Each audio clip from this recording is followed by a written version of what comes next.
A real loser is someone who's so afraid of not winning they don't even try. I think of a line of a movie from Little Miss Sunshine. Because we don't know much about a museum studies teacher, Miss Karasamori. The Bloody Mary incident was deemed to be the reason a lot of third-year students quit all at once. Miss Karasamori's name came up with a process of pursuing it. Yatsura-senpai blocked her plan to use the incident to her own advantage and censured her for it. Miss Karasamori left the academy. I thought with a bit of prodding I could maybe find a bit more about her personality, her quirks, any incident she may have been involved with. I found nothing more than what I asked around with last time. Seems that Miss Karasamori was a woman of a few words who rarely spoke about her personal life. Since she wasn't the type to play favourites with her students, there were no girls who were particularly close to her amongst the staff. Miss Ishizuka and Sister Basquiat. There were two people closer to her reticent Miss Karasamori. I'd always spoken to Miss Ishizuka and Sister Basquiat. I came into her in an accusatory manner before, so even asked her again. She won't tell me anything. She probably thinks he said all there was to say that last night in the textiles room. The only thing I learned is she died for personal reasons, leaving a position at the academy and returned to her parents' house. Seems to me that Yatsura-senpai arrived with the name of Torpor of Agape by the fallout the incident caused by Miss Karasamori. In voiced that hunch to her. But she was a brick wall. Again, that line comes back to me. A real loser is one so afraid of not winning, but I don't even try. All I can do is take comfort in the fact that I am trying. I keep pushing my way forward, never giving up. I'll eventually find what I'm looking for. I decided to shift focus of my investigation to my Miss Karasamori, to Shiori Akitsu, and begin anew.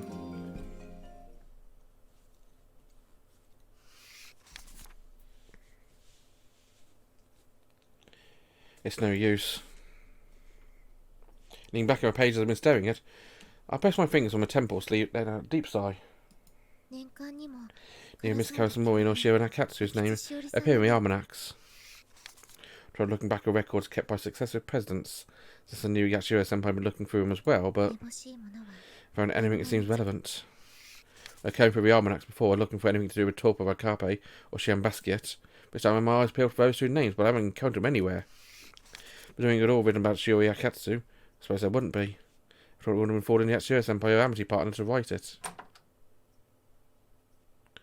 Some gloomy turning pages. Next one, I hear a door opening. You're still working hard? Or hardly working? My Amitié partner smiles at me, a bunch of documents in her hand.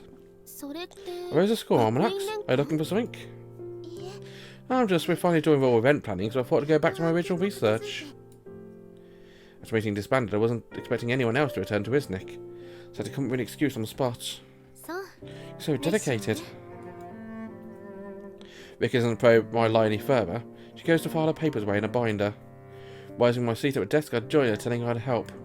It's fine, I've just prepared copies of today's minutes for anyone who's present. So I'll take care of that.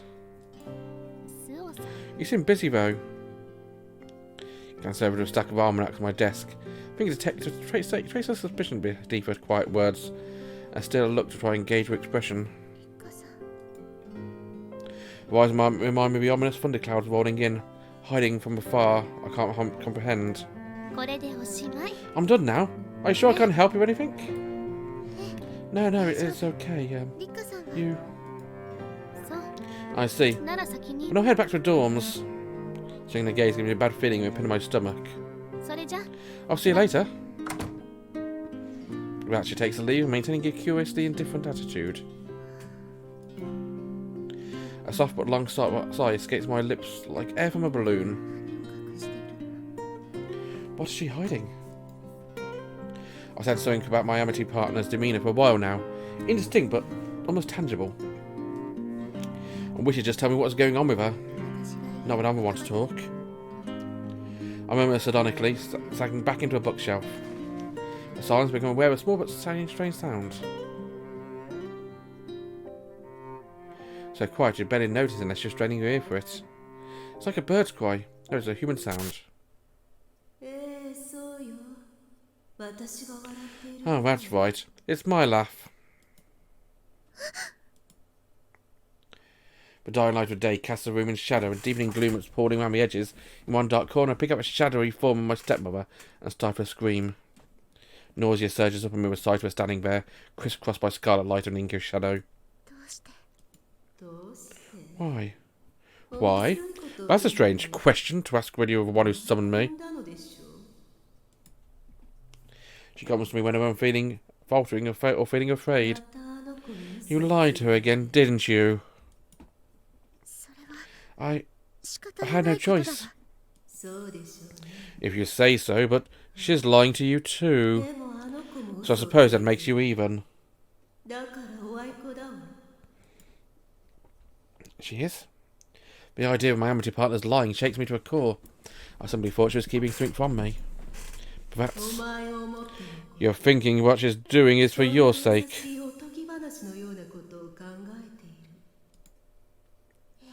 Yes, that's right. I trust her. She's given up on you.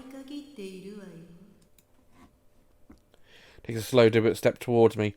Fighting back with nausea in my throat, I tell her she's lying, but she seems to lapse it off. At this very moment, she's making her way towards our girls' room. Sabuki-san's face flashes above my mind's eye, and I stack her back against a shelf. A feeling of weightlessness washes over me, like I'm sinking back into a bookshelf.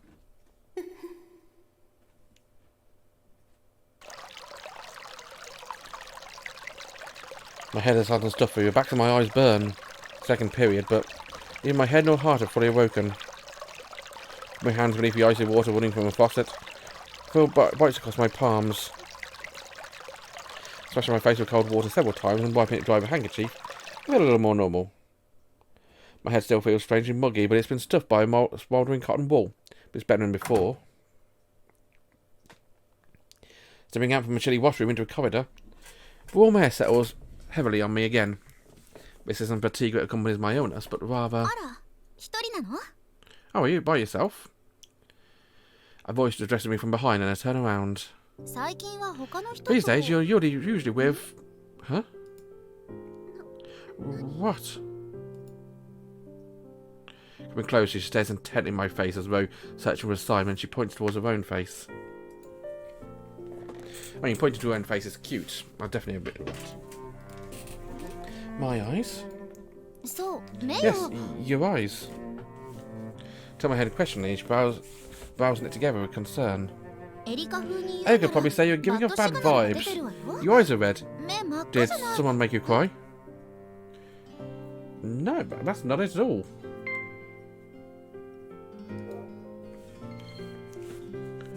I quickly racked my brains for how to respond. That's not it. All I can come up with is another weak denial. It's like you can't even share with me. She reaches out with her graceful fingers. When I instinctively shut my eyes, I feel them dance gently over my eyelids, the intimate gesture revealing a general concern for me. You can't tell me, you could talk to Eric instead. Contrary to appearances, she's actually quite understanding. You two are always just insulting each other, but it's so cute. Yes, I know. Right. Her warm fingertips caress my eyelids like flickering memories. A gentle tickle of a kind gesture makes me giggle. What is it? Oh, nothing. You're kind too, you know.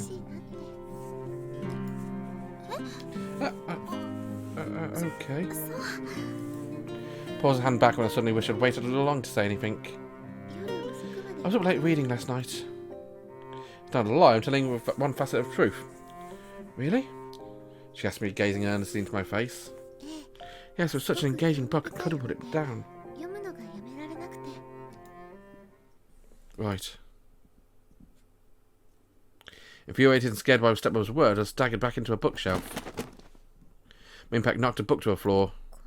Wait, this shelf is... So subtle you wouldn't notice it without close examination, but there's something unnatural about the depth of a bookshelf. It sent me to a discovery.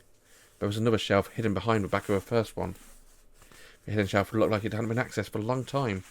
It was laid with a year's worth of dust and all book pages were yellowed. Picked up a volume at random and scanned over it. It's the Academy records. The age tone was from before the Academy became Saint Angraecum Academy. Oh. My mind had wandered back to yesterday in Iznik. Takasaki's doubtful tone pulled me back to her present.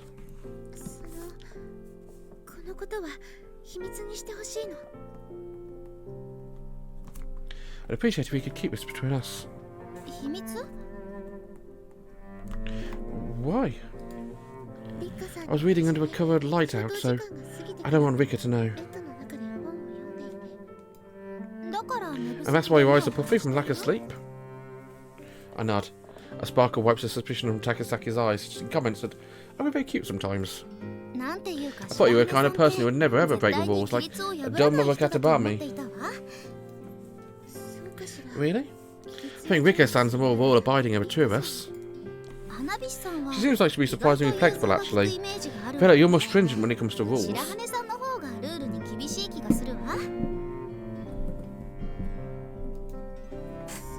Do I really seem like such a stickler? A sticker? Picked up Yatsuhiro Senpai's penchant for old lingo. Explain to her when it comes to an old word from referee. Now refers to people who insist on following rules to a letter. As I watch her nod appreciatively, I think of Rika-san. I have a new source of information, but it's going to take a while to get pile over those old records. I was able to read through the books in Iznik because it was a winter break, but I spent every waking minute cooped in premiere. He was bringing me old records out. My room was the only place I could read them without drawing attention to myself, but I can't let Rika see what I'm up to.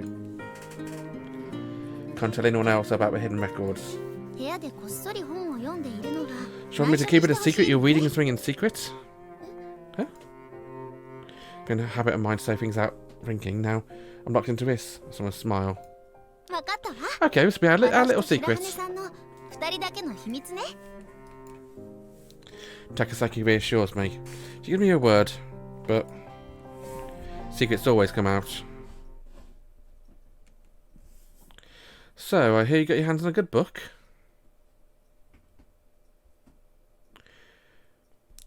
Those are the words I find that before me when I open the folder to grab paper passed to me during classroom's dreaded specimen room. If I had to guess, it was from Erica. Oh, but actually, she might come to me herself. Hurriedly, I glance around the room.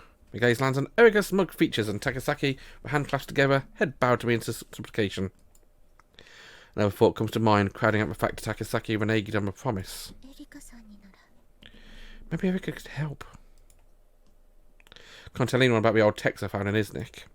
I know that, but at the same time, trying to read through all of them in stolen moments is going to take way too long. No. But I'll go back and forth internally. I remember something Erica once said after she got one down of a werewolf bell tower incident from Yatsuhiro Senpai. A secret isn't really a secret when more than two people know it. She had a point. What to do? Catching my bookworm body's sort of wave, I surreptitiously pressed my hand from my chest to my inner turmoil. In the end, I decided to put my trust in my bookworm buddy. So this is a new book that's been keeping you up at night. I sparkle with childish delight as she makes a grabby hand of a pile of books stacking on my desk in Iznik. That looks pretty old. Once Erica knew it was going to get back to Takasaki sooner or later, I started to bring her on board too. I can't believe I'm just going to throw him out. Gimme! Without reading her true origin, I started to help in reading through her books and realised to have had some old school records in the library and earmarked for disposal. Little white lie. If you want to dig through them, why not get Hanabishi-san and the other council members to help? Don't school records fall under a purview of the Council of Nicaea? Were you even listening? She already told us that the Academy's ancient records and might contain references to her seven mysteries. We called the subject for press to that. Ah, right. Hanabishi-san can't handle anything remotely spooky. Besides, even though we aren't related to the Academy's history, they were due to be thrown out, so I don't think it would be right to ask anyone else to help. Oh, don't give me that look. I didn't mean to let it slip to Erica if you found an interesting book. She clasps her hand together and bats her eyelashes at me apologetically. I tell her it's fine. After all, you're both helping me out, still. You want me to actually keep it a secret this time, yes? There'll be reasons, so I won't tell anyone. Erika won't either. Of course I won't. Not only was Shirahane owe me one, but I get to feast my eyes on delicious unread pages.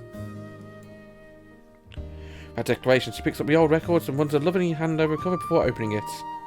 It's like a child who just been given a toy. I meet Takasaki-san's gaze and we share a giggle. Okay, please let me know if you find any interesting records of anything related to 7 mysteries.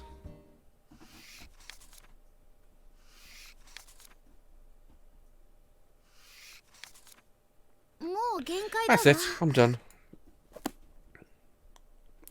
Voice filters through my concentration like the war of distant waves.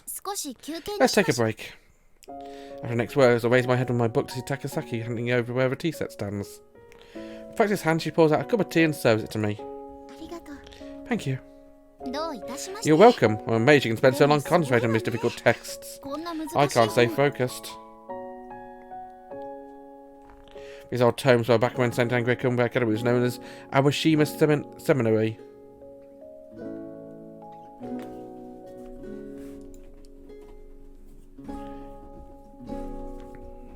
The pages contain records of daily life.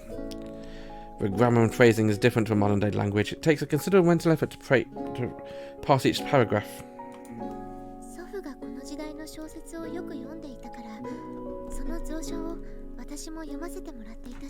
My granddad liked to read novels from his time period.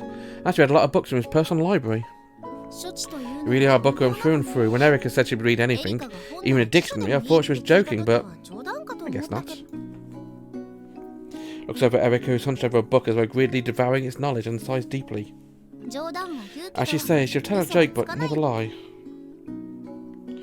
With that, she gets up and goes over to plonk a cup of tea in front of Erika. Oh, what's this? Break time?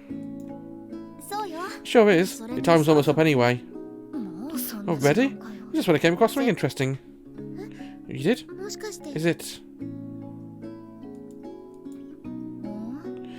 Oh, it's to do with Academy's true USP, with 7 mysteries. Seems like you've been around a while, look. Taking a profit book from Marcy, the passage refers to a goddess of truth. We should now is to a pinprick at the side of his term. So closely tied up my Amity's disappearance, suddenly there's only me and those 3 words. Goddess of truth? Never heard of that mystery. I guess you wouldn't have since you only transferred in the summer. It's a phenomenon that's supposed to appear at a feast of the Assumption. What's that? Some kind of festival took place before I arrived? A celebration of the Virgin Mary, the goddess of truth targets whoever's chosen to play the role of Mary at the festival. And then... a voice is in my ears, but it doesn't make its way into my brain. Or I can see the words on the page before I scan through them, seeing any new information I can find. We'll have to find out what words she finds next time. Bye bye.